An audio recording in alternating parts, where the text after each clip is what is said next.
나는 그 일하신 아들 우리 마주에 동반하자 예수님께 드립니다. 그분 나라하시사 날 막아주소서.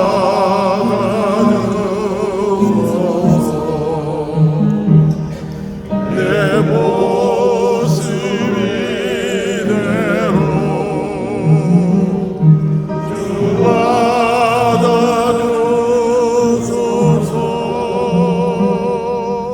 땅 위에 나가신 주 날 받아주소서.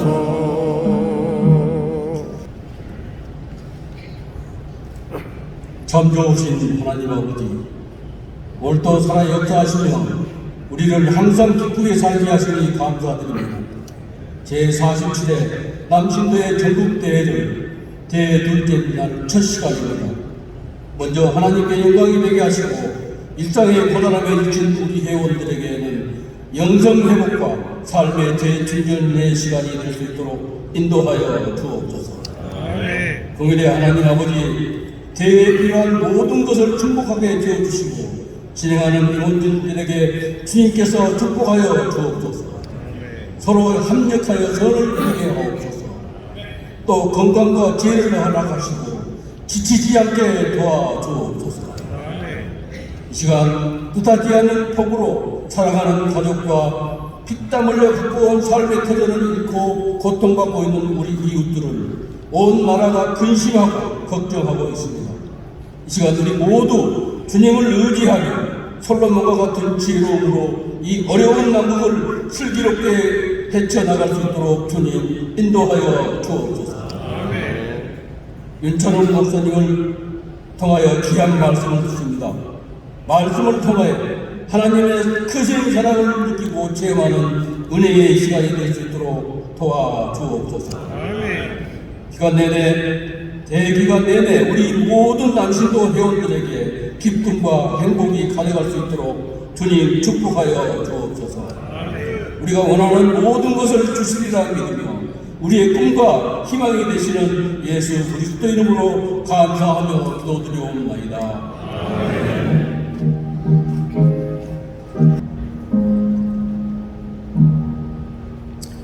서울 북민협회 신동복 권사님 나오셨으니 성경 공독해 주시겠습니다.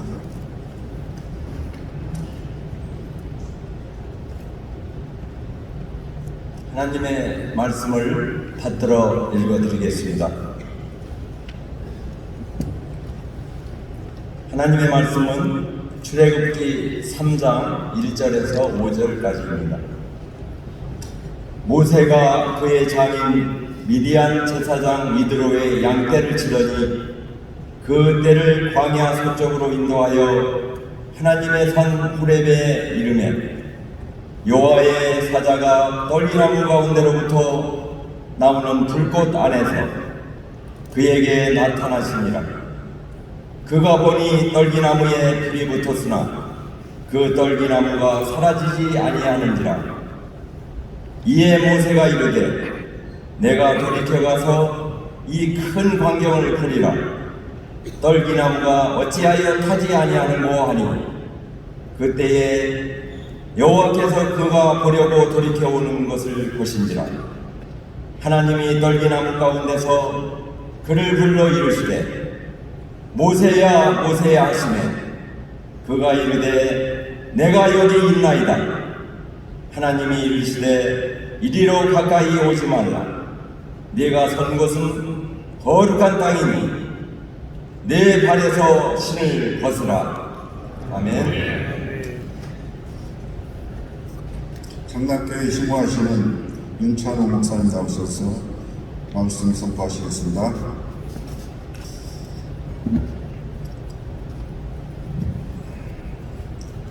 여러분 대단히 반갑습니다. 반갑지 않으십니까? 반가우신 분들은 박수 한번 치겠습니다.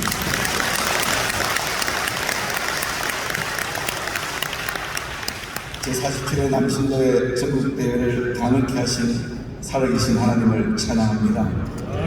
이 뜻깊은 자리에 와 계신 여러분 모두에게도 하나님의 탁월한 은혜와 특별한 은총이 함께 하시기를 축복합니다. 저는 서울시 송파구의 정락교회를 섬기고 있는 정락교회에서 행복한 목회를 하고 있는 윤창훈 목사입니다. 저는 참 부족한 사람인데 남신도의 전국연합회 회장이신 사랑하고 존경하는 이병목 장로님께서 설교하라고 분부하셔서 순종하는 마음으로 왔습니다. 와보니 참 잘 왔다는 생각이 듭니다. 시간시간 은혜가 되고 또 반가운 분들도 만나게 되어서 참 기쁩니다. 모쪼록 여러분들도 이 귀한 시간이 큰 은혜와 도전의 시간, 영혼의 울림이 있는 시간이 되기를 바라고 또 경험해보지 못했던 복된 시간 되시기를 주님의 이름으로 축복합니다. 오늘 이 아침에 여러분들에게 전해드리고 싶은 말씀은 지금은 우리가 소명을 점검할 때라는 말씀입니다. 우리 함께 가덕교를 잠깐 멈춰서서 일상을 멈추고 우리에게 주어진 하나님의 소명을 점검하는 그런 시간이 되면 좋겠습니다. 기독교인의 삶을 한마디로 요약하면 소명에서부터 시작해서 소천까지라고 할 수가 있겠습니다. 소명에서 시작하여 소천으로 마치는 것이 기독교인의 철로 역정이라고 생각합니다. 하나님이 우리를 이 세상에 보내신 까닭은 하나님의 일을 하기 위함이지요. 그래서 이제 하나님의 일을 하기 위해서 준비된 자들을 부르시는 것을 소명이라고 한다면 우리가 이 땅에서 소명을 잘 마무리하고 소명을 완성하고 천국으로 기환하는 것을 소천이라고 할 수가 있습니다. 그런 의미에서 우리는 지금 소명과 소천 사이에 머물고 있다고 생각합니다. 우리 남신도의 전국대회가 또 하나의 연례 행사가 아니라 우리에게 주어진 소명을 다시 한번 점검하고 나는 어떤 남신도의 회원인가를 다시 한번 돌아보면서 우리의 정체성을 다시 한번 인식하는 그런 복된 경험의 시간이 되기를 바랍니다. 소명을 다른 말로 이야기하면 부르심이라고 할 수가 있고 영어로 calling이라고 할 수가 있습니다. 우리가 소명이라는 단어와 연관시키면 머리에 떠오르는 사람들은 목회자들이나 또 선교사들이 떠오릅니다. 신학교에 입학할 때 다른 학교와는 달리 반드시 짚고 넘어가는 것이 바로 소명을 점검하는 것입니다. 소명 없이 신학교에 입학한다는 것도 말도 안 되고 소명 없이 사역을 한다는 것도 말도 안 되기 때문입니다. 그런데 이 소명이라는 단어를 풀타임으로 사역하는 풀타임으로 하나님의 일을 하는 목회자나 선교사들에게 자주 적용하다 보니까 평신도들의 소명에 대해서 그 의미를 놓쳐버릴 때가 많다고 생각합니다. 성경적 의미에서 소명이라는 뜻은 매우 넓은 의미를 가지고 있습니다. 특별히 한국 교회 안에서의 평신도들의 소명이라는 것은 말할 수 없는 높은 가치가 있다고 생각합니다.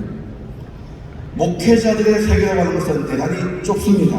목회자는 주일날 예배를 마치면 한 주간 내내 교회 울타리를 벗어나기가 힘듭니다. 교회 울타리 안에서 교회를 지키고 말씀을 준비하고 또 교육하고 상담하는 일을 주로 하게 됩니다. 그렇기 때문에 저는 이렇게 생각합니다. 목회자가 바뀌면 교회는 바뀌지만 세상이 달라지기가 쉽지 않다고 생각합니다. 목회자를 통해서 세상이 바뀌거나 세상에 놀라운 변화를 일으키기가 기대하기가 어렵다는 이야기입니다. 그런데 평신도들의 삶은 그렇지 않습니다. 주일이 지나면 평신도 성도님들은 저마다 자신의 전문 영역으로 흩어집니다. 정치계, 경제계, 사회계, 학계, 교육계, 노동계 등등 이루 말할 수 없는 사회 전 영역에서 전문가로 사는 집단이 바로 평신도 집단입니다. 그래서 평신도들의 세상을 향한 영향력이라는 것은 목회자들과의 관계를 비교해보면 비교할 수 없을 만큼 넓고 더 큰 의미를 가지고 있겠다 하겠습니다. 그래서 세상을 바꿀 수 있는 능력은 평신도들의 전유물인 줄로 믿습니다. 자, 그런 의미에서 목회자가 교회를 향하여 파송된 성직자라면 평신도들은 세상을 향하여 파송된 성직자인 줄로 믿습니다. 여러분들이 변하시면 세상이 바뀝니다. 종교개혁이 가져온 놀라운 공헌 가운데 하나가 모든 직업에서 성직성을 발견한 것입니다. 목회자의 일이 거룩한 것처럼 평신도들이 수행하는 세상의 모든 일도 거룩하다는 것입니다. 개혁자 존 칼빈은 이런 이야기를 했지요. 직업 자체가 성직성을 규정하는 것이 아니라 그 직업에 임하는 동기, 그 직업에 임하는 수행 자세가 성직성을 규정한다고 말한 바가 있습니다. 평신도들께서 이런 확신을 가지고 세상에서 살아간다면 그들이 몸담고 있는 세상은 엄청나게 변혁될 줄로 믿습니다. 여러분 잘 알고 계십니까? 초대 예루살렘 교회의 최초의 순교자도 사도 바울도 아닌 사도 베드로도 아닌 스테반 집사님이었다는 사실을 기억할 수 있게 되길 바랍니다. 이처럼 평신도들의 소명의 자리는 목회자들보다 더 넓고 더 중요한 위치에 있다는 위대한 자부심을 오늘 시간 가질 수 있게 되기를 바랍니다. 자, 그렇다면 우리가 이 소명을 어떻게 감당하면 좋을까요? 어떻게 이 소명을 우리의 삶 속에서 적용하고 이룰 수 있을까요? 저는 오늘 출애굽기 말씀 본문을 중심으로 해서 저 출애굽의 영웅 모세의 소명 사건을 샘플로 해서 우리의 소명을 점검해 보도록 하겠습니다. 우리가 소명을 잘 감당하려면 첫 번째는 일상에서 우리의 성실성을 발휘해야 될 줄로 믿습니다. 오늘 본문이 시작되는 1절 말씀입니다. 모세가 그의 장인 미디안 제사장 이드로의 양떼를 치더니 그때를 광야 서쪽으로 인도하여 하나님의 산 호렙에 이르매. 오늘 본문은 그야말로 호렙산에서 모세가 하나님 앞에 출애굽의 연구자로 부름받는 모세의 소명 사건입니다. 지금까지 모세의 직업은 양을 치는 목자였습니다. 그가 애굽을 떠나 미디안 광야에서 살아오고 지금까지 살아온 이래로 모세는 목자의 일을 천직으로 삼고 살아왔습니다. 모세가 하나님 앞에 부름받는 그 순간에도 그는 평소와 똑같이 목자의 일을 양치는 일을 수행하고 있었습니다. 그때 하나님의 부르심이 임한 것이지요. 성경에 나오는 대부분의 믿음의 사람들은 그들의 소명을 받는 장면을 보면 일상에서 성실하게 자신의 임무를 수행하고 있을 때 하나님의 부르셨음을 알 수가 있습니다. 우리가 잘 알고 있는 예수님의 12 제자들 베드로와 요한과 안드레, 그들의 직업은 어부였습니다. 자신이 천리적으로 생각하고 있었던 갈릴리 바다에서 고기를 열심히 잡고 있을 때 예수님께서 다가오셔서 그들을 부르셨습니다. 마태는 세무 공무원이었습니다. 세관에서 세금을 징수하고 있을 때 그들은 부름을 받았다는 것입니다. 성경에서 하나님께 존귀하게 쓰임받은 사람들 중에 그 누구도 놀다가 부름받은 사람도 없고 어떤 특별하게 작정했을 때 부름받은 사람도 저는 그렇게 많이 보지 못했습니다. 소박한 일상에서 성실하게 살아갈 때 하나님의 부르심이 임하는 줄로 믿습니다. 그런데 이렇게 소명을 받았다고 해서 우리의 직장과 일과 직업이 바뀌는 것은 아닙니다. 목사가 될 필요도 없고 선교사가 될 필요도 없습니다. 이렇게 우리에게 소명이 주어질 때 이제 우리의 일하는 동기만 바뀌면 됩니다. 지금까지 나를 위해서 일을 했다면 하나님의 나라를 위하여 하나님의 뜻을 위하여 살아가는 우리의 일에 대한 직무에 대한 동기가 바뀌면 되는 것입니다. 자신에게 주어진 은사와 재능을 잘 활용하셔서 세상의 믿음의 열매를 맺기 위하여 오늘 이 시간, 이 거룩한 시간 우리 주님의 일을 임하는 우리의 동기가 거듭나는 거룩한 변화의 시간이 되기를 주님의 이름으로 축원합니다. 오늘 내게 주어진 일에 성실하지 못한 사람은 하나님이 주시는 소명을 이룰 수가 없습니다. 하나님은 모세가 양을 치는 행위나 백성들을 이끄는 행위 그 두 가지 다 똑같은 질적인 책임을 요구하셨습니다. 평소에 양을 잘 기르던 모세였기 때문에 그가 바로 백성들을 잘 이끌고 잘 인도하는 선한 목자가 될 수가 있었던 것입니다.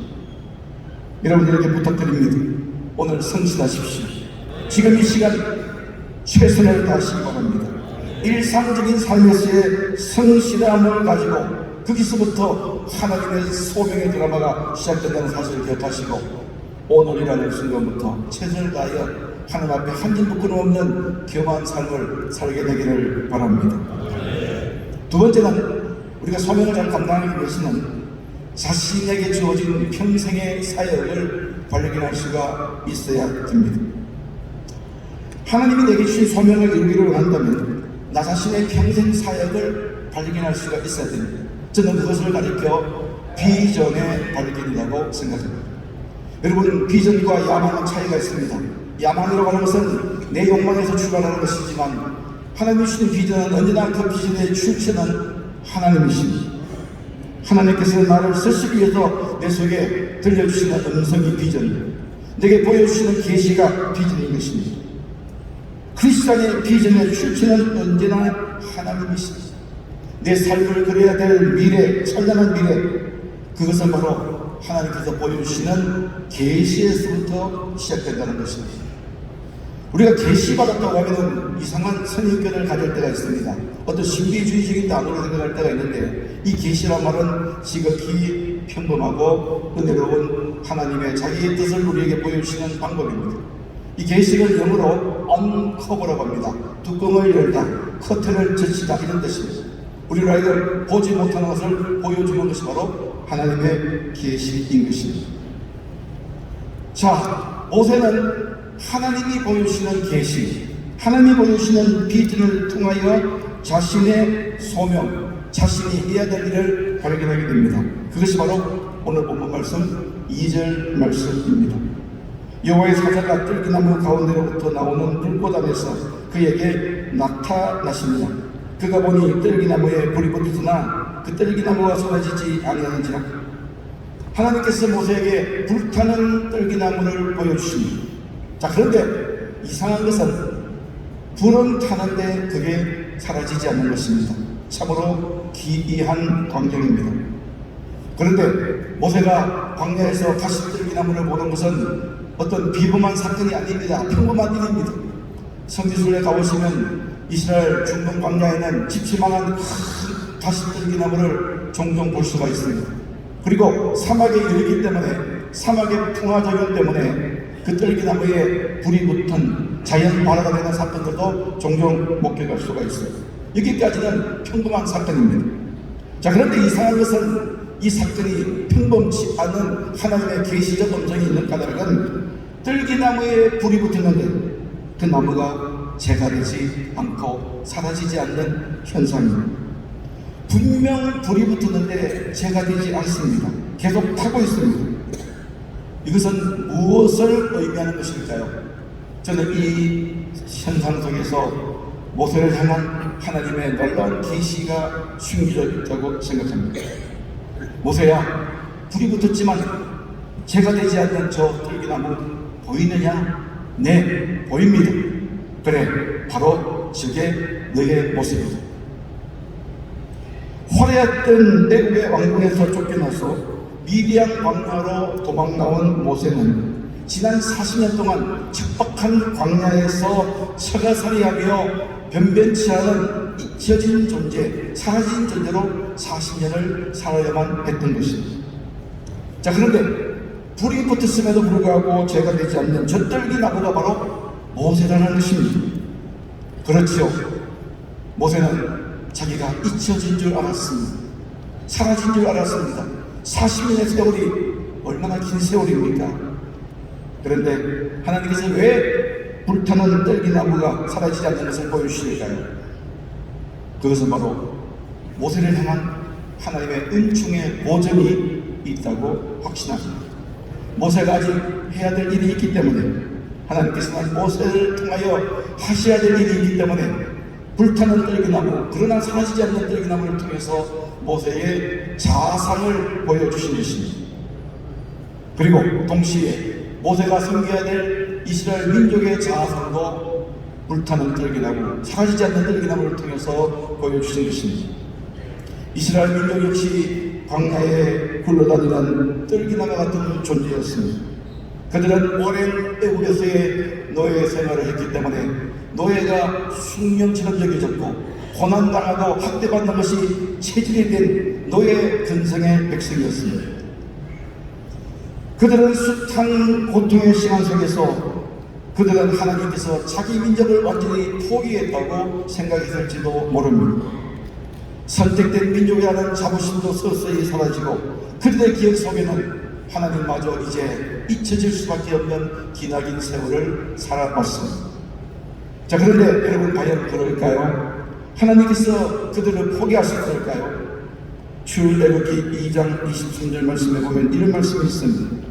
이러해 중에 애굽 왕은 죽었고 이스라엘 자손은 고된 노동으로 말미암아 탄식하며 부르짖으니 그 고된 노동으로 말미암아 부르짖는 소리가 하나님께 상달된지라.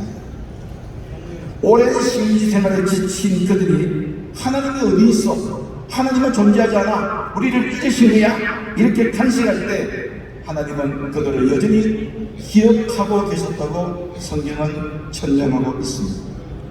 그래서 하나님은 우리를 기억하시는 하나님이신 줄 믿습니다. 저는 성경에 가장 위대한 주제가 있다면 하나님은 우리를 기억하신다, 하나님은 우리를 잊지 않으신다, 이것이 바로 성경에 우리를 향하신 가장 강력한 주제라고 생각합니다. 출애굽기 3장 7절입니다. 내가 애굽에 있는 내 백성의 고통을 분명히 보고 그들의 간구조로 말미암아 부르짖음을 듣고 그 근심을 알고. 이 3장 7절에는 세 동사가 나옵니다. 안다, 듣다, 보다. 물론 주어는 하나님이십니다. 하나님이 지금도 듣고 계십니다. 하나님이 지금도 보고 계십니다. 하나님이 우리의 처지와 형편을 다 아십니다. 우리도 그럴 때가 있죠. 사람들의 기억 속에 사라지고 사람들에게 잊혀진 존재가 되고 가지고 있는 것은 자꾸만 상실되고 몸은 약해지고 그래서 우울의 깊은 수렁에 빠졌던 적, 그래서 헤맸던 적이 저를 비롯해서 한 번쯤은 계셨을 것입니다. 그런데 우리 하나님은 말씀하십니다. 내가 내 고통을 안다. 내가 내 울부짖음을 듣고 있다. 내가 내 고독과 부족함과 아픔을 알고 있다. 그렇게 말씀하십니다. 여전히 하나님은 모세를 기억하셨고 이스라엘 민족을 기억하셨습니다. 430년 동안의 너희들의 탄식 소리를 내가 듣고 있다. 내가 너희들의 울부짖음을 보고 있다. 고독함과 외로움을 알고 있다고 말씀하십니다. 이렇게 자신의 존재를 드러내신 하나님은 드디어 모세에게 소명을 주십니다. 그 말씀이 바로 출애굽기 3장 10절입니다. 이제 내가 너를 바로에게 보내어 너에게 내 백성 이스라엘 자손을 애굽에서 인도하여 내게 하리라.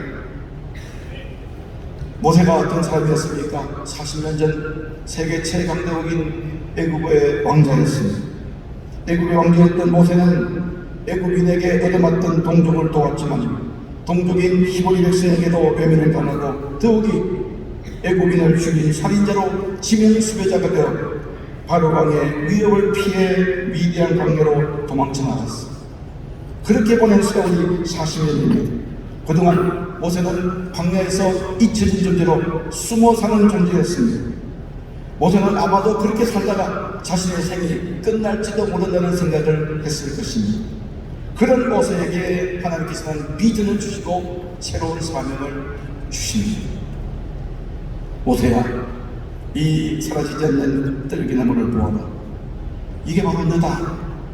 너는 아직도 살아있단다. 반드시 내가 할 일이 있기 때문에 너는 결코 죽지 않아요. 오늘 우리가 이렇게 살아있는 이유가 무엇이겠습니까?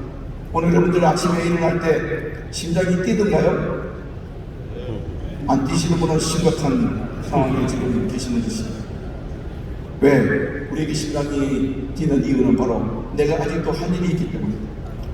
저는 저보다 연세 많으신 분들 많이 계시지만 저는 일찍이 심근경색, 급성 심근경색이 와서 심전지가 와서 CPR과 또 전기 충격으로 깨어난 사람입니다.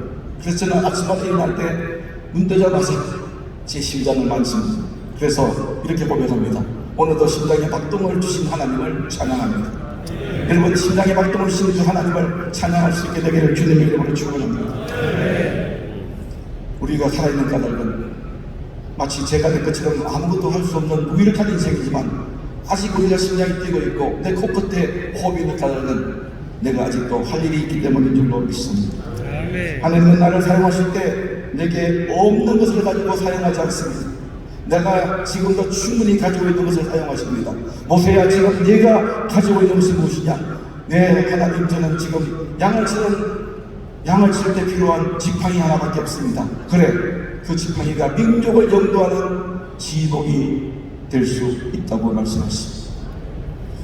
여러분, 우리의 사명이라는 것이 뭐 대단한 것이 아닙니다. 여러분, 저는 사명을 세 가지로 정의합니다. 첫째, 사명은 지금 내가 가장 잘할 수 있는 건 사명입니다.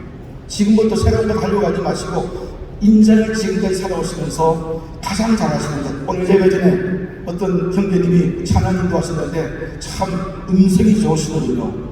찬양 사역자로서 남은 생에 사시면 되겠고요. 내가 잘할 수 있는 것이 사명입니다. 두 번째는 부담감이 사명입니다. 저는 이것을 거룩한 부담감이라고 생각해요.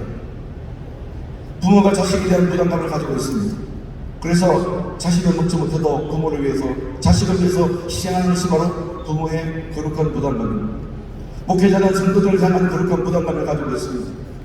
그래서 늘 기도합니다. 부담감. 내가 기도하지 않고, 내가 사랑하지 않고, 내가 손 내밀지 않고 견딜 수 없는 내 마음에 부담감이 있다면 그것이 내게 주어진 천부적인 사명이라고 생각하십니다. 세 번째는 아픔이 사명입니다.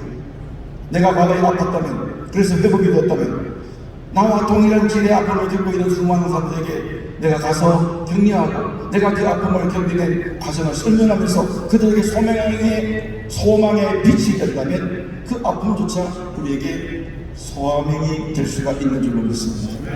내가 지금 잘할 수 있는 것, 그것 붙들고 나머지 인생을 사시기 바랍니다. 내 마음속에 어찌할 수 없는 불일 듯 일어나는 부담감이 있다면 그것 붙들고 사시기 바랍니다. 그리고 내 마음속에 지금 날 내 상처, 내 아픔, 그것조차 하나님은 우리로 하여금 사명으로 세신다는 것을 기억할 수 있게 되기를 바랍니다.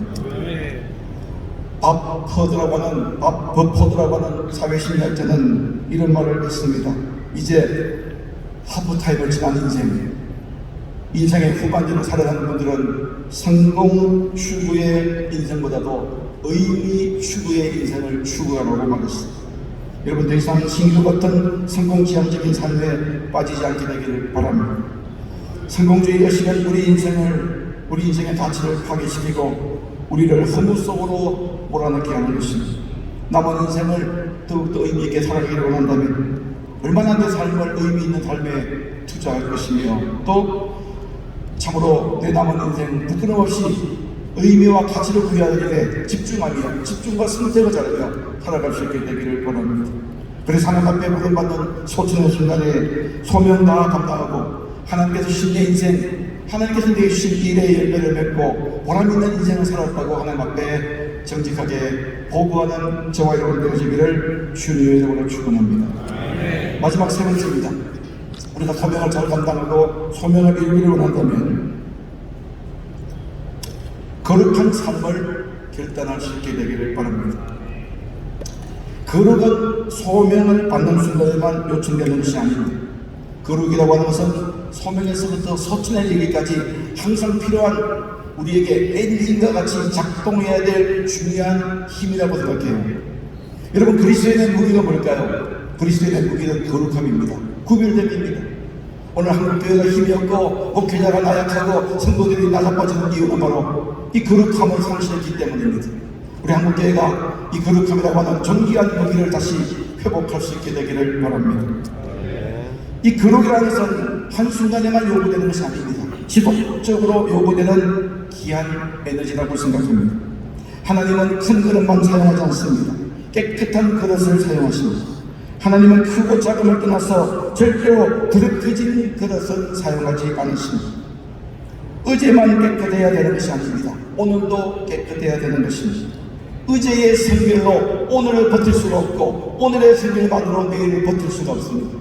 성결함과 거룩함과 깨끗함은 지속 가능한 우리의 에너지가 되어야 된다는 것입니다.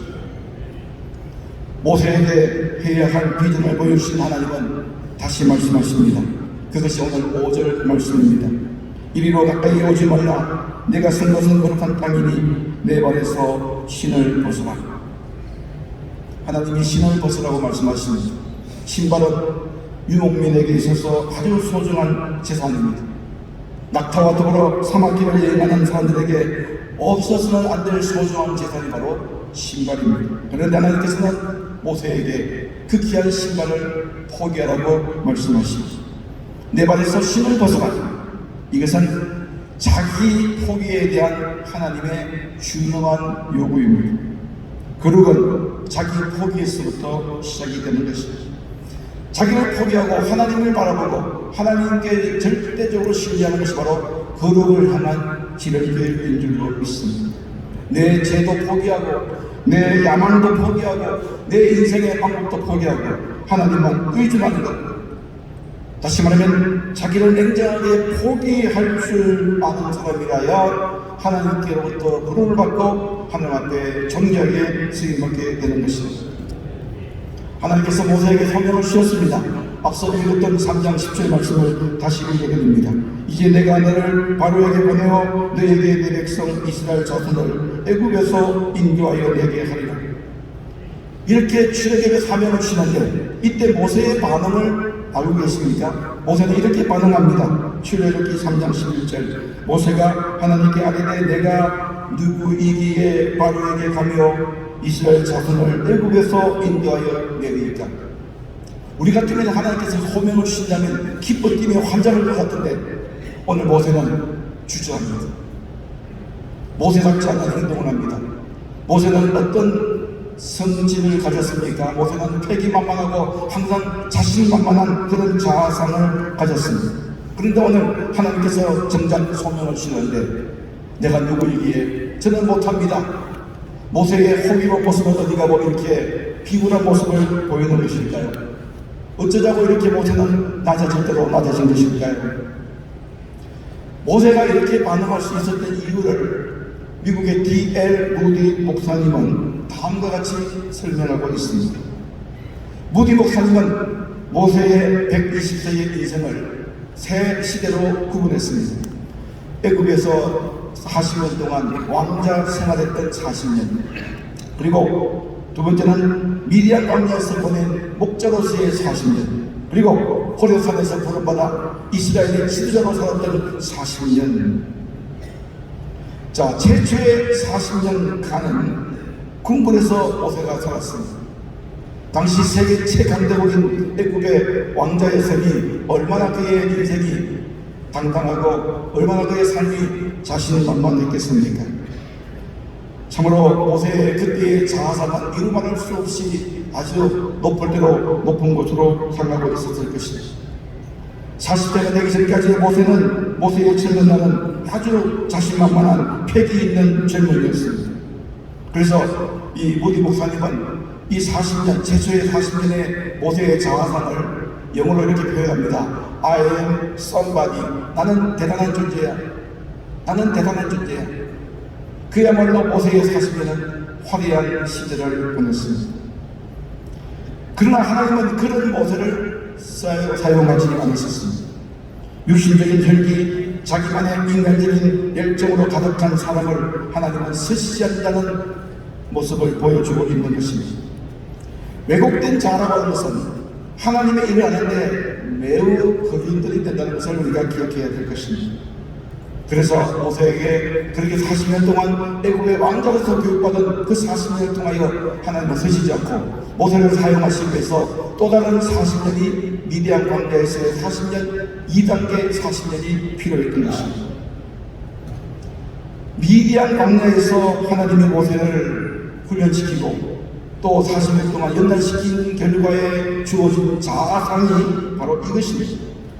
하나님께서 모세를 통하여 출애굽의 사명을 맡기셨을 때 모세가 내가 누구이기에 저는 부족합니다. 저는 그 일을 할 수 없습니다. 라고 대답할 수밖에 없었던 이 이야기를 바로 이제 40년 동안 낮아진 대로 낮아진 모세의 자아상을 그대로 보여줍니다. 그래서 D.L. 무디는 이때의 모세의 자아상을 I am nobody. 나는 아무것도 아닙니다. somebody의 인생에서 nobody의 인생을 바뀐 것입니다. 변변치 않은 처가살이를 합니다. 들판에서 짐승의 오물이나 뒤집어 쓰면서 노숙했던 모세였습니다. 그래서 낮아질 대로 낮아졌습니다. 하나님은 모세를 쓰시기 위해서 이렇게 낮아진 모세의 항복의 신앙을 요구하시는 것입니다. 모세에게 그 항복의 고백을 받아내기 위하여 제가 무엇입니까? 저는 아무것도 할 수가 없습니다. 저는 능력이 없는 무자격자입니다. 이 항복의 고백을 받아내기 위해서 적박했던 위대한 광야 40년이 필요했던 것입니다. 그런데 이것만 가지고는 안 됩니다. 나머지 40년이 필요했습니다. 마지막 40년 동안 모세의 사상은 썸바디도 아니고 노바디도 아닙니다. 이제는 아예 가스바디, 나는 하나님의 종입니다. 나는 하나님의 것입니다. 나는 아무것도 할 수 없기 때문에 하나님께서 함께 하셔야만 내 인생이 작동될 수 있다는 고백을 받아내기 위하여 모세에게 새로운 40년이 필요했던 것입니다. 모세는 이제 자신의 무력함과 자신의 무능함을 알았습니다. 하나님 없이는 단 한순간도 살 수 없다는 사실을 그가 깨닫게 되었습니다. 그래서 저는 아무것도 할 수 없지만 하나님께서 함께 하신다면 나는 할 수 있습니다 라는 고백을 받아내기 위하여 모세에게 40년, 120년의 세월이 필요했던 것입니다. 사랑하는 여러분, 하나님께서 이 받기를 원한다면 자기 포기가 있어야 될 줄로 믿습니다. 나만이 아는 죄도 포기하십시오. 인간적인 야망도 포기하십시오. 또 세속적인 방법과 세속적인 가치관도 포기하십시오. 하나님, 내가 평생을 몸부림쳤지만 안 되었던 그 많은 세월들 이제 다 내려놓고 하나님만 의지하겠습니다. 하나님은 바로 이런 사람을 쓰시는 것입니다.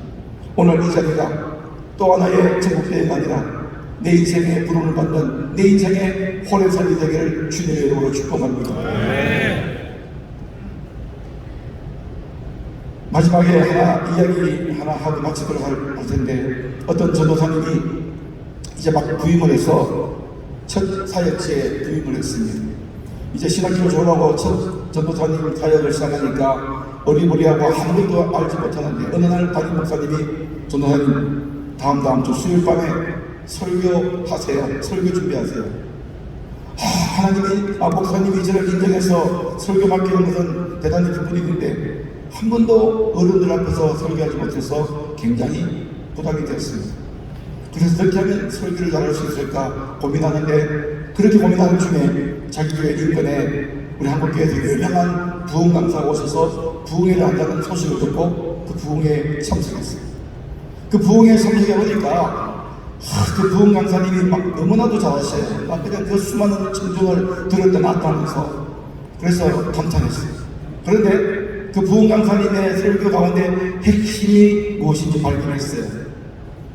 부흥 강사님이 이런 말씀하셨습니다.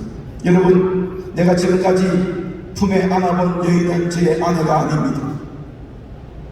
도대체 무슨 이야기를 하시고 그러나? 지금까지 안아본 여인은 자기 아내가 아니라면 누구일까? 그 여인은 바로 우리의 어머니입니다. 내가 안아본 여인 중에 가장 품이 따뜻했던 여인은 바로 나의 어머니입니다. 이렇게 이야기했어요. 그래서 어머니의 사랑을 저렇게 표현하는구나 해서 이 전도사님이 은혜를 받았어요. 드디어 이제 이 전도사님이 설교하기로 약속된 수요일 밤이 되었습니다. 그런데 원고를 들고 올라갔는데 그냥 앞에는 장로님들 앉아 계시고 권사님들 앉아 계시는데 아무것도 보이지 않고 식은땀만 나고 무슨 말 해야 될지 몰랐어요. 그렇게 원고를 읽어 나가는데 청중들의 반응은 너무나도 냉랭했습니다. 오늘 이 시간처럼 냉랭했어요. 자, 그런데 그래서 이제 설교에 어떤 전환점이 필요하겠다 생각해서 그 부흥강사님의 예화를 한번 써먹어야 되겠다 생각해서 써먹었습니다. 여러분, 지금까지 내가 품에 안아본 가장 따뜻한 여인은 내 아내가 아닙니다. 그랬더니 뜬금없이 그렇게 이야기하니까 앞에 있던 목사님도 장로님들도 표정이 막 이상한 거예요. 그런데 중요한 것은 그 다음에 대목을 까먹었습니다. 그래서 한참 막 시간은 가는데 식은땀은 나는데 이제 이렇게 말을 이어갑니다. 제가 지금까지 품에 안아본 가슴 따뜻한 여인은 내 아내가 아닙니다. 그런데 그 여인이 도대체 누구인지 모르겠습니다. 제가 이런 말씀을 드리는 이유는 우리의 신앙은 흉내내면 안 됩니다. 자기 신앙이 있어야 됩니다. 오늘 개별적으로 그러시는 하나님의 음성에 순응하고 내게 고려하게 주어진 하나님의 소명 붙들고 우리 나머지 인생, 내 인생에 가장 빛나는 영적인 삶을 살아가는 저와 여러분 되어지기를 주님의 이름으로 축복합니다. 주님의 이름으로 축복합니다. 기도하겠습니다. 자비로우신 하나님 아버지, 주신 말씀을 가슴에 품습니다. 이 말씀 따라 살아가는 동안 지치지 않게 하시고 이 말씀을 통하여 우리 자신의 자아상을 다시 보게 하여 주시옵소서. 세상에 지쳐 메마르고 깜빡해진 우리의 영혼과 육신이 말씀의 은혜와 승리의 권능으로 회복되게 하시고 우리를 부르신 하나님의 거룩한 소명 앞에 믿음으로 결단하게 도와 주시옵소서. 은총의 선물로 주신 귀한 인생을 의미 있게 사용할 수 있도록 크신 권능을 부어주시고 물이 바다를 병같이 이 땅에 주의 나라 확장자의 사명을 감당하는 세상에 선한 영향력을 끼치는 평신도들이 되게 도와 주시옵소서.